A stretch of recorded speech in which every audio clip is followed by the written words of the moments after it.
Queridísima comunidad de Énbola, estoy con mi querido amigo, director, CEO de El Planteo, redactor de Benzinga, director de Benzinga también, y hoy día tenemos una entrevistada de lujo para hablar del proceso de regulación de cannabis en México.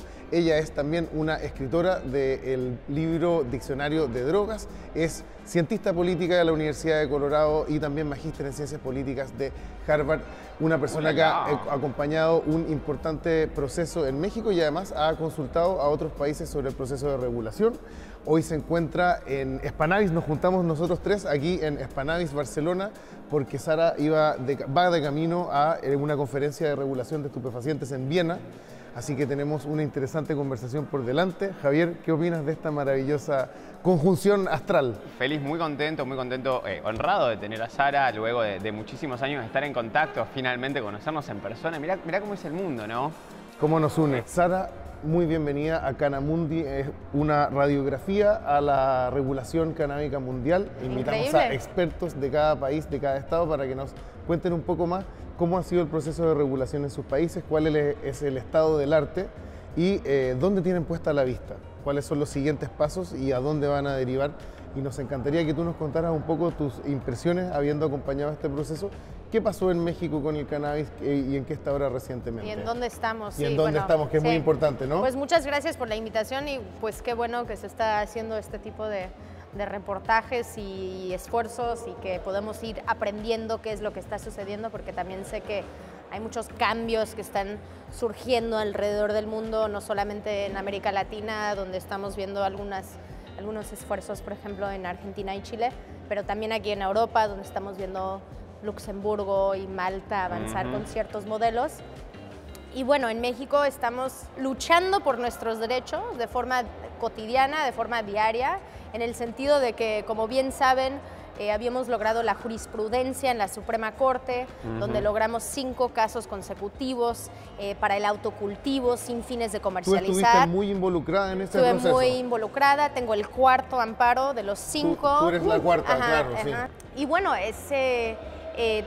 llegamos a la jurisprudencia, ellos mandan una notificación al Senado, tienen que cambiar la ley, ellos no lo cambian, piden prórrogas, llega la pandemia, ¿no? Llegamos a un momento cuando tendrían que ya aprobar una ley, aprobaron una ley en el Senado y una ley en el Congreso, pero no era la misma, entonces lo regresa al Senado y el Senado no les gustó, se sentían ofendidos de que el Congreso había cambiado su ley, ¿no? Entonces no lo aprobaron y la Suprema Corte entonces cambia la ley ellos mismos, ¿no? Legislan desde la rama judicial, que es lo que constitucionalmente tenían que hacer. Y lo que sucede es entonces que una persona adulta, tú vas y pides un permiso, ellos te niegan ese permiso, vas frente a un juez y dices, están incumpliendo con algo que se llama la Declaratoria General de Inconstitucionalidad, y de ahí tú regresas con esa resolución de la juez, porque los jueces ya están todos de acuerdo, regresas y ya te dan tu autorización sanitaria. Entonces sabemos que hay miles de personas, alrededor de 4,000 personas, que ya tienen su autorización sanitaria y todos los días hay más personas solicitando. Ellos fueron las primeras 4,000 personas que alcanzaron a participar de este proceso y eso ahora está bloqueado. No, eso es lo que sigue siendo como la ley que nos permite, que en realidad es de que quitan la exclusividad de las autorizaciones sanitarias que antes eran exclusivamente para uso medicinal o científico, eliminan esas 2 palabras. Retrocedamos para el un uso poquito, adulto, ¿no? Exacto, es como implícito. Porque digo, el uso adulto en México ocurre eso, ¿no? Es como una peli, como Friends. Rachel y Ross, que sí, que no, no sabemos qué va a pasar, siempre dicen, va a salir este año, no sale, va a salir este año. Ahora, ¿hay un marco regulatorio para el cannabis medicinal o es todo bajo un estado de excepción con estos permisos a través del sistema judicial? Sí, eso es muy bueno señalar, que en realidad todas estas autorizaciones para uso adulto son excepciones a la prohibición. En el sentido de la cannabis medicinal, aprobamos una ley en 2017, se publicó un reglamento ya completo hasta 2021 porque los tuvimos que demandar, ¿no? A la Secretaría de Salud, ustedes están incumpliendo. Entonces ellos sacan un reglamento y entonces ese reglamento es muy conservador. Entonces la mayoría de las empresas que están comercializando productos en México derivado de cannabis lo están haciendo más bien como suplementos, como alimentos y no tanto como medicamentos, porque es muy difícil. Farmacéuticas ya están intentando tramitar sus permisos, pero honestamente COFEPRIS, que es el ente regulador en México, ha sido el obstáculo mayor en todo este proceso, además del gobierno, ¿no? El ejecutivo y ellos. Entonces, sí hay muchas empresas que ya están comercializando y la semana pasada salió lo de Zebra. Lo de Zebra. Te iba a preguntar eso porque es una Eso polémica. lo mencionaste tú antes, claro. Como no sabemos cuándo va a salir exactamente ese capítulo al aire, sí sabemos, pero pasa un tiempo entre que se filme Y, sale al y aire, aclaremos ¿no? muy bien cada una de las partes de la Claro. discusión para que entiendan todos los que no tienen relación con la industria canábica Exacto. mexicana. Eso lo va a aclarar Sara. Yo voy a contar el contexto y hacerte la pregunta, a ver qué opinas. ¿No? Digo, hay esta empresa que es una multinacional que cotiza en la bolsa en Estados Unidos una que se llama subsidiaria. Zebra, como diablos Zebra, ¿no? Sí. se pronuncia, Zebra, pero con X. Zebra. Salió el viernes un permiso, salieron a decir que este es el primer permiso de cultivo comercial. Ahora,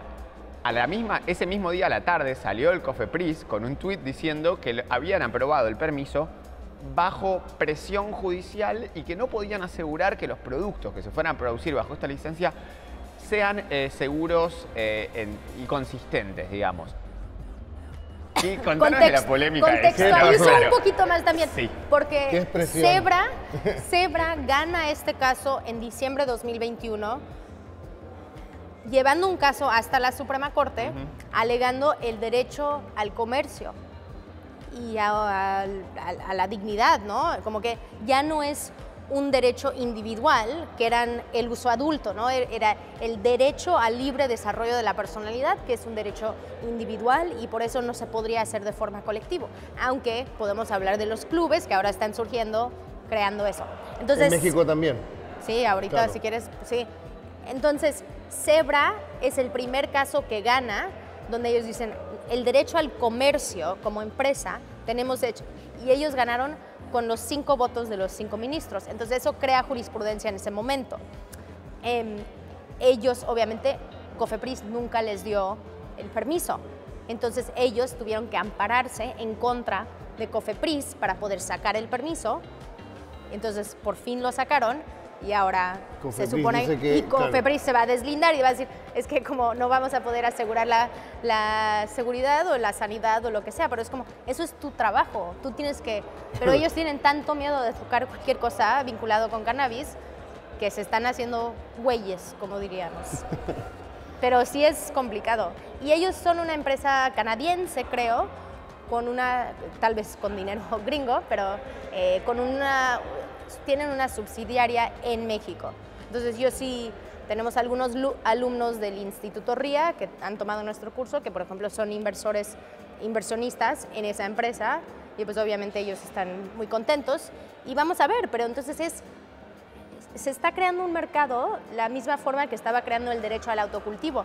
Va a ser amparo por amparo por amparo, y significa que estamos creando un gran negocio para los abogados y abogadas, y no realmente asegurando y garantizando derechos. Pero en el caso de esta postulación que genera jurisprudencia, ¿la jurisprudencia es una referencia para futuros fallos o es fuente de derecho inmediata y ahora ya se creó un conducto regular? Es una referencia para siguientes casos. Perfecto. Entonces vamos a Va a tener haber que ir seguir apelando y apelando a Sí. la excepción. Y la mayoría de las empresas lo que ellos están haciendo es llevando litigio para poder sacar amparos tanto para la importación de productos como para la comercialización.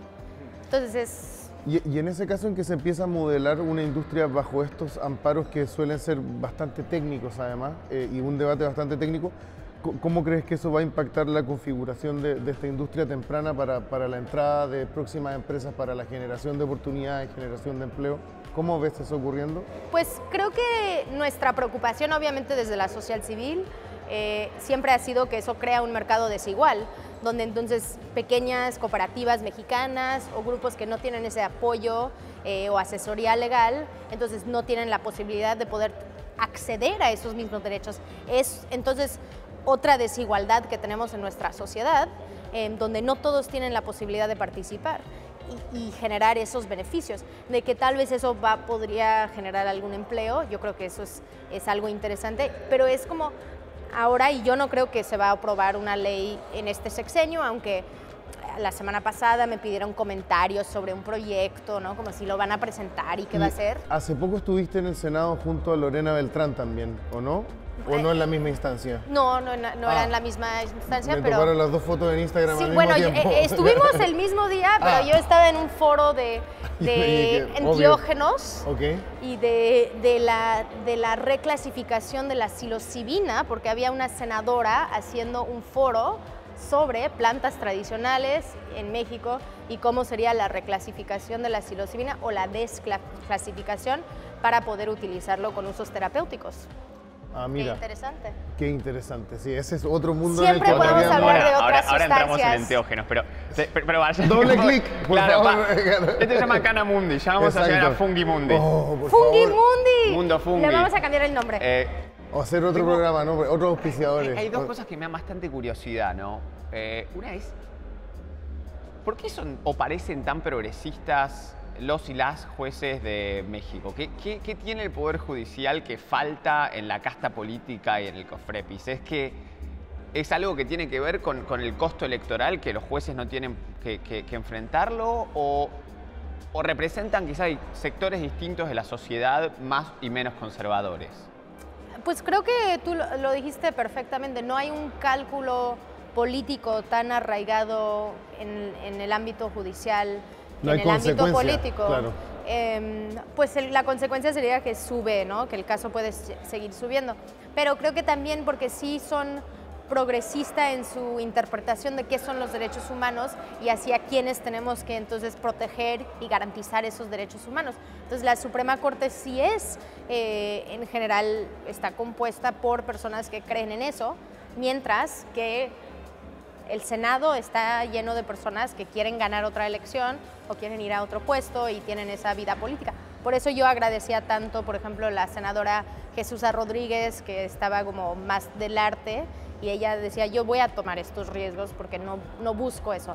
Y eso es también muy, muy frustrante, porque yo hablo con senadoras y senadores de forma individual y todos dicen, estoy de acuerdo, mi gente está de acuerdo, yo quiero cannabis legal en Nayarit, en Chihuahua, en Veracruz, no nombres cualquier estado, Oaxaca, pero de forma colectiva, donde como partido político que tienes la mayoría, no se pueden poner de acuerdo porque no hay el visto bueno por otros actores, otros intereses que existen en el país. ¿Y el impacto? Como el ejército. La sonrisa, sí. Como Palacio Nacional. Ponele, pues, sí. Varias otras fuerzas en tensión en México. Sí, y es complicado. Y es complicado, pero porque tenemos esta larga historia con la planta, con el cultivo de plantas ilegales, incluyendo amapola, ¿no? Como que también es de... Y que existen muchos beneficios en mantener el status quo para ciertos sectores. Entonces nosotros como activistas o como personas que estamos intentando cambiar ese paradigma, tenemos que buscar cómo cambiamos esos incentivos para que haya mayor beneficios para eso. ¿Qué necesitaríamos para convencer a esos sectores? Y yo no sé si es posible con este presidente, por ejemplo, porque él ha externado su preocupación, ¿no? Él tiene miedo de las sustancias y de qué sucedería a sus hijos si fumaran marihuana, ¿no? Cuando probablemente como que fuman, ya... Claro. No sabemos como canal, no nos podemos hacer responsables de esas aseveraciones, pero es un supuesto y podemos hacer suposiciones. Yo sí sé. No, a ver, una de las cosas que resonaron mucho internacionalmente fueron las acciones que hizo Vicente Fox antes de su salida y que fue muy polémico porque justo después de su salida se fue a sentar al directorio de hubo varias, estuvo en el directorio de High Times, estuvo en el directorio de Chiron. De Chiron, claro. Sí. Ahora también, varios. Altria. Sí. Bueno, sí. Y fue bastante polémica esa movida, ¿no? Pero... Yo tengo una opinión polémica también, quiero escucharla de Sara y contarme. ¿Tú tienes una opinión polémica? Vamos con polémica. No, bueno, para mí Vicente Fox pues no me representa, no representa al movimiento.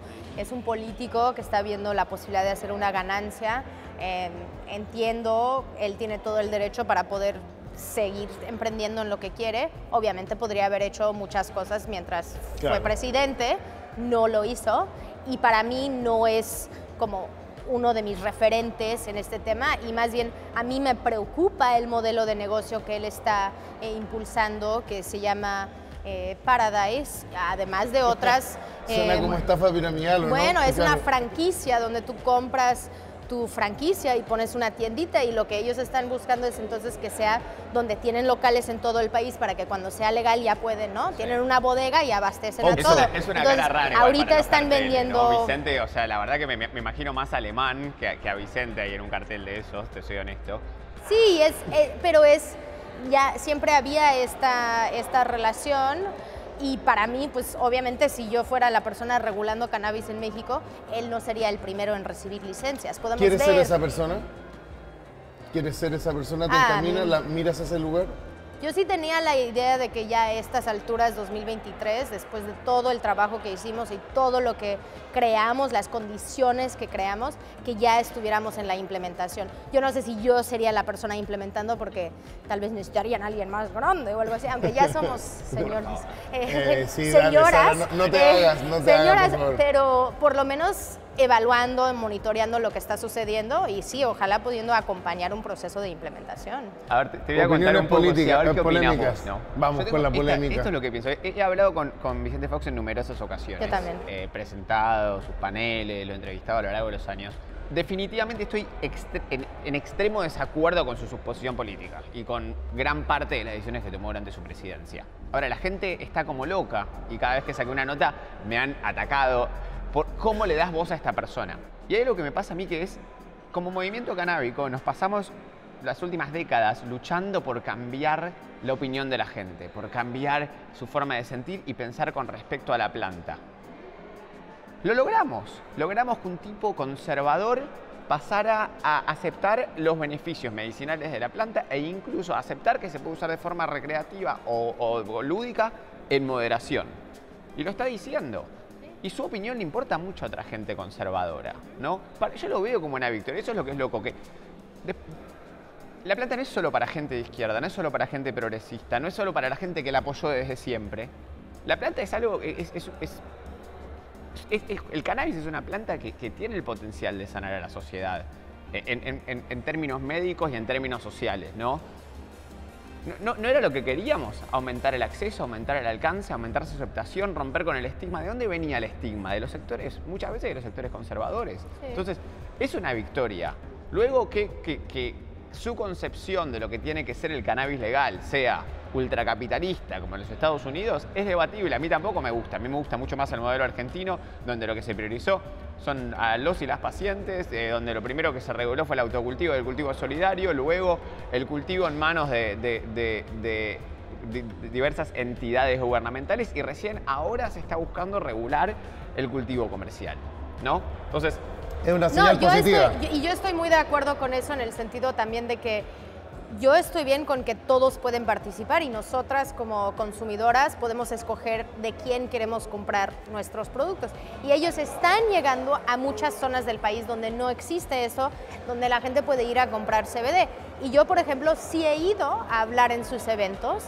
No fui este último año, pero el año pasado sí fui a Monterrey, donde ellos y los de Paradise, que me invitaron, gracias los Fairs, era un auditorio de 5,000 personas en Monterrey, que es una sociedad muy conservadora. Y yo pienso lo mismo. Si yo no voy a ese evento y llevo mi mensaje de justicia social, entonces solo están escuchando lo de comercial. Entonces yo puedo complementar y darles otras ideas. Entonces yo también, tú vas al espacio que puedes ocupar y entender que él está convenciendo a otros sectores. Y yo he trabajado con todos los Strange Fellows y con Cedillo y Gaviria y Santos y todos, porque es parte de romper el tabú, de que esas personas de mucha influencia están hablando de estos temas, además de nosotros, que estamos entonces más atrevidos. Una de las consignas históricas de la comunidad canábica en general es la inclusión y la tolerancia Y ahora ponerse intolerantes cuando están hablando de nuestro propio tema es un poquito incongruente, ¿cierto? Independiente de dónde venga la opinión.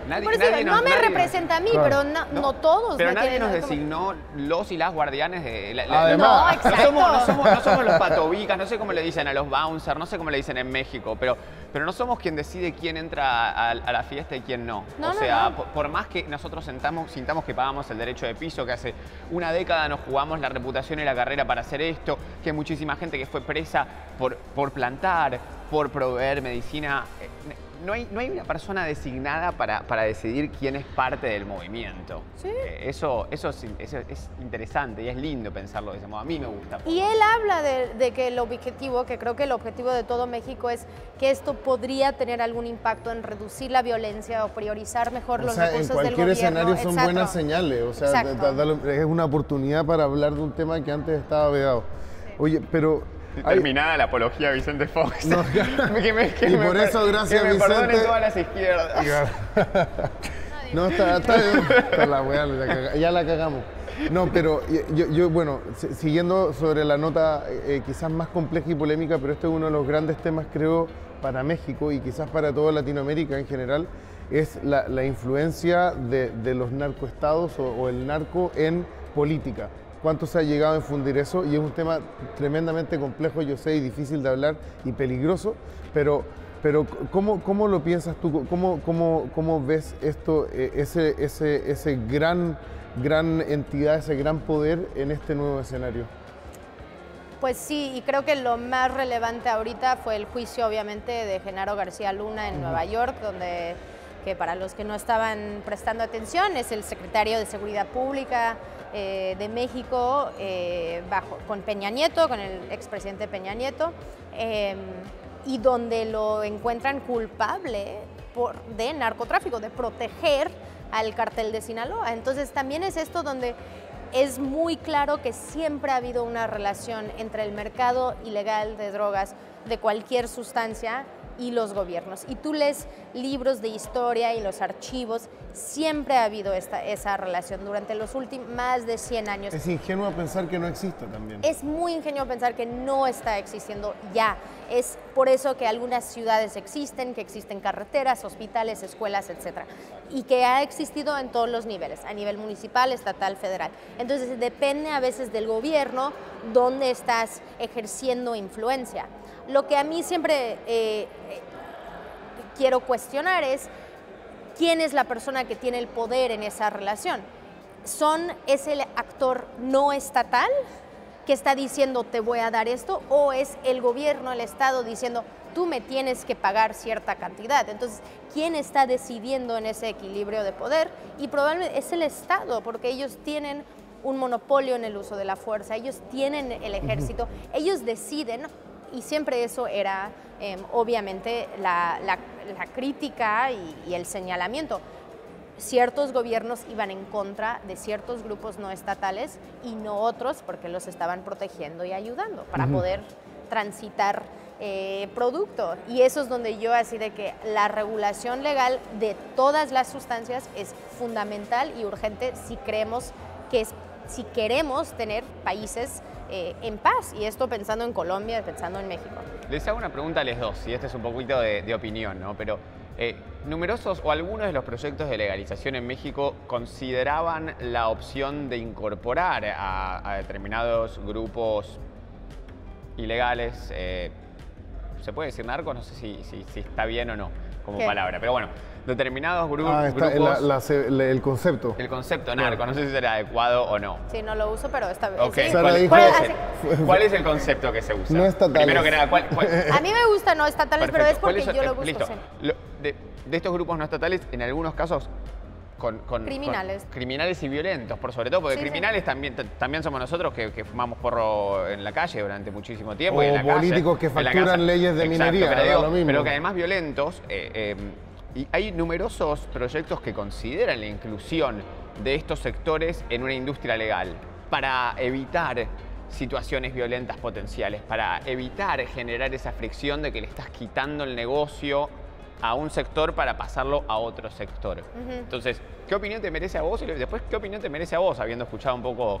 Sí, totalmente. Eso es la pregunta que más me hace, difícil, ¿no? Uno, sí. si esto va a bajar la violencia, que tengo una respuesta, y qué va a ser, como tú dijiste, qué va a ser el narco, ¿no? Si esto sucede. Y yo creo que el mejor escenario para todos nosotros sería que estos grupos que hoy en día participan en el mercado ilegal, probablemente de otras sustancias también, y que usan violencia para poder proteger ese mercado, obviamente, y porque el Estado está intentando erradicarlos o trabajando en conjunto, depende, que ellos pueden transitar a un mercado legal. Entonces, yo sí, y creo que es una discusión difícil que tendríamos que tener, y por eso me gustaría que ya estuviéramos en la implementación, porque tener una conversación sobre indultos es una conversación muy profunda que tiene que entonces traer conversaciones que en Argentina lo conocen muy, y en Chile también, como de verdad, de memoria, de qué es lo que que realmente sucedió y que sigue sucediendo en México. Que también eso es algo de que pensamos, bueno, es que la guerra contra las drogas terminó en México. Claro que no, seguimos padeciendo de lo mismo. Sí. Entonces, yo creo que lo mejor, y he hablado con algunos cultivadores y personas que participan en algunos estados como Sinaloa, Hidalgo, etcétera, y me han dicho, creemos que hay muchos que estarían dispuestos a dejar otras actividades, tal vez con sustancias sintéticas, para poder conseguir licencias legales en otras actividades. Hay un costo de participar en el mercado ilegal, comprar armas, perder a tu gente, tener que vivir en otro país, trasladar, lo que sea, sentirte no seguro con tu familia. Es una persecución constante. De que tú puedes ser formal y tener un negocio, yo creo que muchos sí quisieran. Sí. Y los que no quisieran, pues yo sí creo que tenemos que regular todas las drogas. Pues el Estado tiene una responsabilidad de sí perseguir delitos de alto impacto, que no son los delitos de drogas, sino que son todos los demás, ¿no? Otros tipos de violencia. ¿Tú qué piensas? Concuerdo contigo en varios puntos. Primero, creo que la memoria política es muy importante en esta discusión porque te permite opinar fuera de estándares muy moralistas que generalmente bloquean estas discusiones, que es como, totalmente. No, ¿cómo a los narcos les vamos a dar una oportunidad? Esta gente mató a tantas personas y tantas familias sufrieron. Bueno, pero Claro. ¿puede ser un camino, más allá de la moral, esto puede ser un camino para que no maten a más gente? Exactamente, claro. La no repetición. Exacto. Y por eso la memoria política es fundamental en este debate, para entender también sin ingenuidad, de nuevo hablando de asumir que ciertos valores que compartimos como sociedad realmente son actores en la infraestructura social, que eso no es real.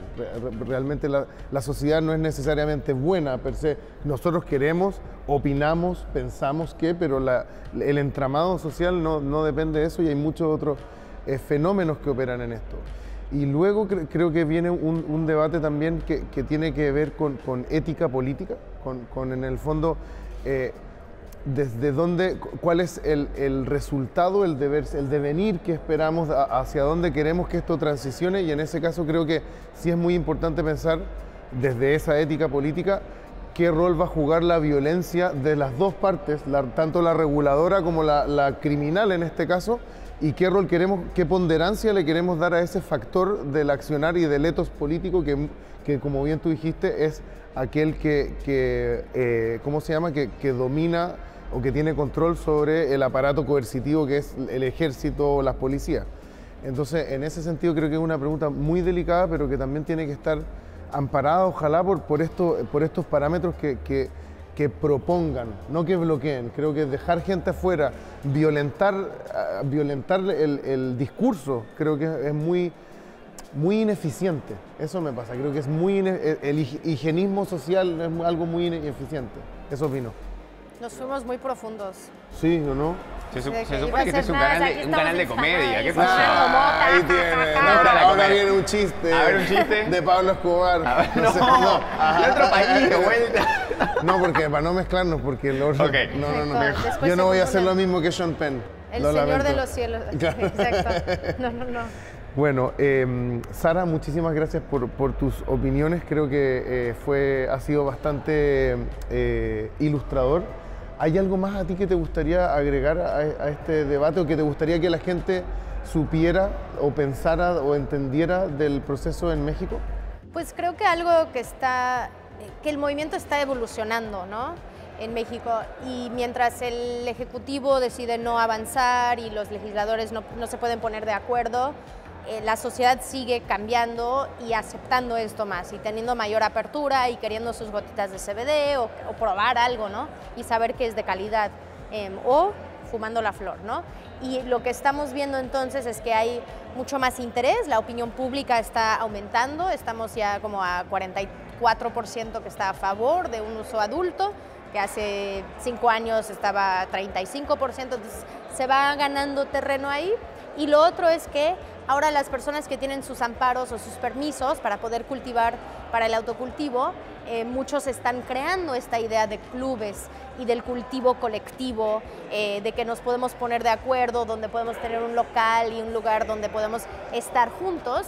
Y entonces estamos viendo esto también que lo vemos aquí en Cataluña, por la falta de regulación que existe y los vacíos legales, la autorregulación, la autogestión y pues con un enfoque de reducción de riesgos y daños y gestión del placer, que nosotros podemos ser miembros responsables de las comunidades, buscar acuerdos para coexistir en paz con las plantas y sustancias psicoactivas. Y creo que eso va a ser el siguiente paso en la sociedad mexicana, porque no estamos viendo eso de los sectores, ¿no? De los élites políticos. Y eso yo creo que es buena noticia, entonces vamos a seguir en ese camino.